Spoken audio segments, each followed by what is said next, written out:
Assalamu alaikum wa rahmatullahi wa barakatuh. Allahumma arina al-haqqa haqqan warzuqna ittiba'ahu wa arina al-batila batilan warzuqna ijtinaba.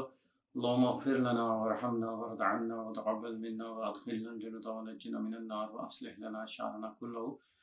Today inshallah we will recite the Hadith 4244. Very important Hadith in this day and age about the guidelines that Rasulullah has established for host and guest.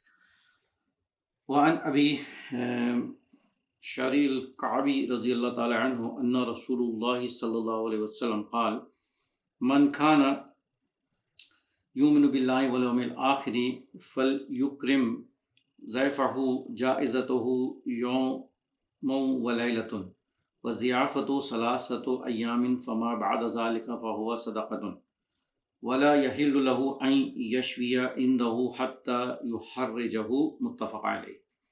Abu Sharih al-Ka'bi radiyallahu ta'ala anhu reported that Rasulullah have said that whosoever believe in Allah and the day of judgment, then he have to honor his guest.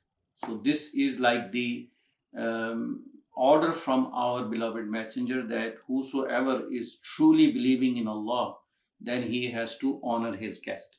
And now Rasulullah is explaining what is giving honor to a guest. Number one is that you have to really take good care of him for 1 day and 1 night. Taking care of him means you have to take care of his, you need to be very welcoming to him, number one. Number two is whatever Allah has given you as ability to serve him in terms of food and drink, you have to do that. And then make sure that he will be comfortable in your house if he is staying for 1 day and 1 night. And then after that, Rasulullah says that after that 3 days you have to provide him meal.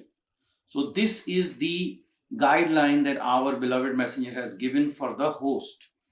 And then Rasulullah is telling that whatever you do after those 3 days, then it will be sadaqah from you. Meaning if Allah has given you a lot of wealth and Allah has make you, wealthy and generous, then you have to be good to your guest. And now Rasulullah is putting the conditions on the guest.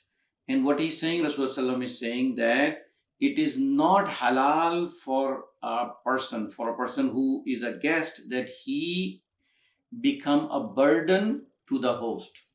And what is that burden means? That you staying in the house of someone, that now you are either making his belongings to be bad, or making his house dirty, or running out of his budget, or doing something which is absolutely inappropriate in any circumstances that you can do.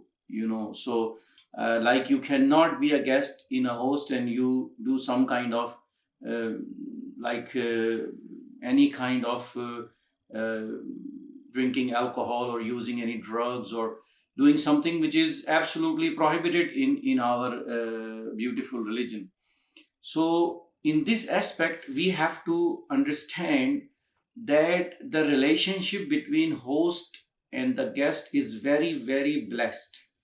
If Allah has given you a chance to be a host of any Muslim, then you need to show the best of your akhlaq, the best of your attitude, and to be the best to honor the guest.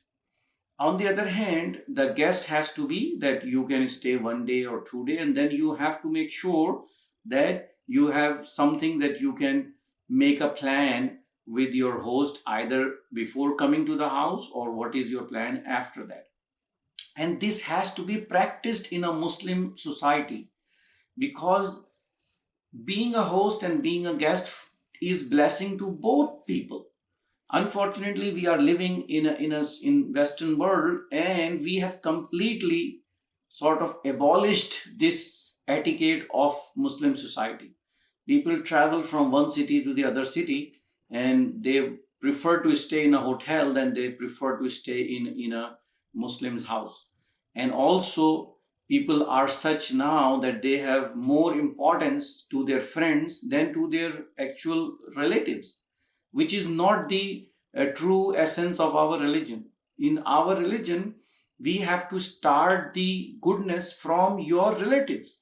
So if a blood relative or if any relative of you want to be your guest or come in your house, then you have to be welcoming to him. And you need to make sure that you provide everything which needed to be provided, because Allah subhanahu wa ta'ala will gonna reward you for it. You need to focus on akhirah. You need to focus on the blessings that the guest bring to your house, and you need to know that the blessings will be will be rewarded. Your actions will be rewarded by Allah subhanahu wa ta'ala. So we need to establish this practice, that if we are traveling, and in that plan of travel, if there is someone who you want to break your journey, and there is a someone who you knows, then you have to ask him. If his schedule is not very busy and he can be your host, then you have to provide this opportunity to him.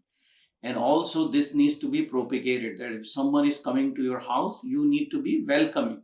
You need to be welcoming to people, that they feel very comfortable calling you and becoming your guest, because this is something that is the norm of the society in the time of our beloved messenger, which was the best time that this earth has seen.